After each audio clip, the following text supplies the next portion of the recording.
Please don't panic and stay relaxed. Watch this video as we are discussing panic attack and panic disorder. A panic attack is a sudden episode of intense fear that triggers severe physical reactions when there is no real danger or apparent cause.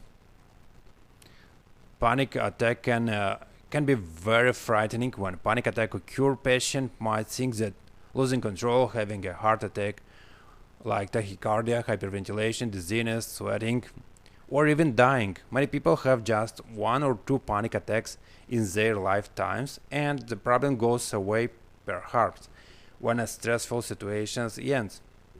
But if a patient had recurrent unexpected panic attacks and spend long periods in constant fear of another attack, this condition is called panic disorder. So from simple or just one attack to multiple and unexpected, this one is transitional zone from panic attack to panic disorder. Also, panic attacks themselves aren't life-threatening. They can be frightening and significantly affect patient quality of life. But treatment can be very effective if it is applied. By prevalence, we see that more common in men, 2% of population are affected, and one set of the disease is 30 years old, so young, female.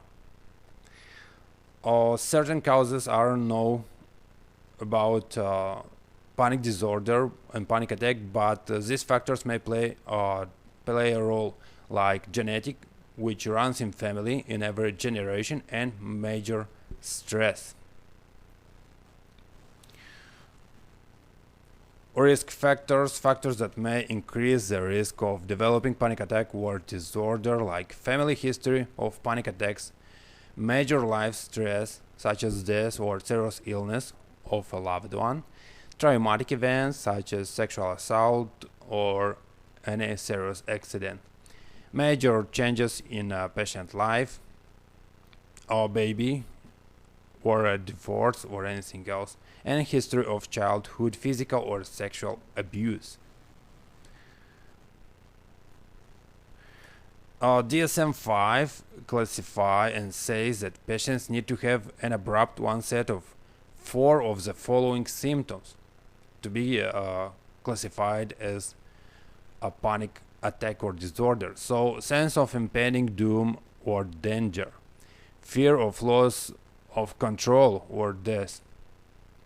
Thoughts about death are very, very unexpected and bad.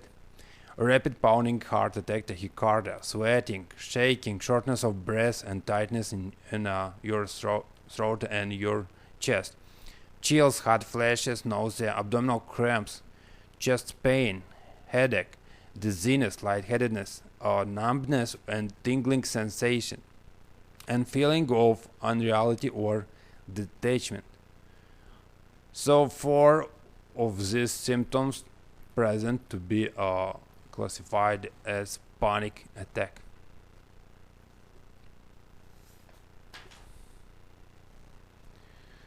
As you know, panic attacks typically begin suddenly without warning. They can strike at any time, during driving a car, at the store, during sleeping, or even in the middle of a business meeting. May occur occasionally or frequently. So panic attacks have many variations, but symptoms usually peak within minutes. One of the worst things about panic attack is the intense fear that we'll have another one, and having a fear of panic attacks so much that patient avoiding certain situations where they may occur. And the last line, treatment. Treating someone with panic disorder usually involves medication, psychotherapy, or both. The most important part is avoiding places or situations that triggers attacks. Antidepressants like selective serotonin uptake inhibitors, which make a good sedation and relaxing effect, tricyclic antidepressants like imipramine or clomipramine, and if it is so severe, you can add anti-epilepsy drug like pregabalin. And clonazepam, these medicines are also beneficial for treating anxiety.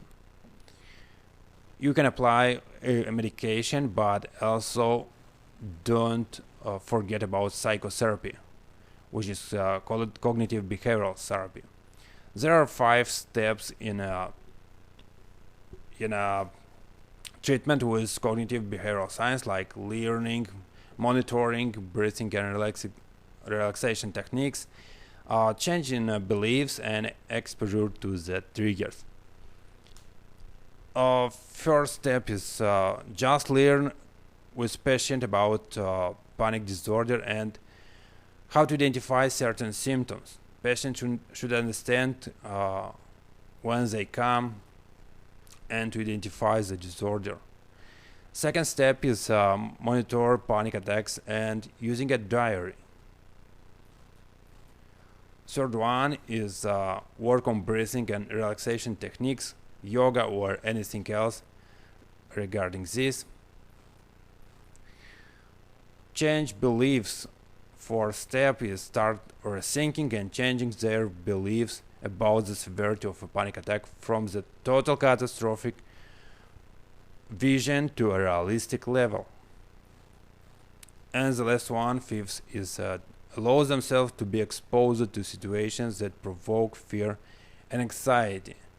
But this step we are doing together and not alone for patient, as exposure can provoke as well another panic attack if it is done alone. Thank you very much for your watching. See you next video.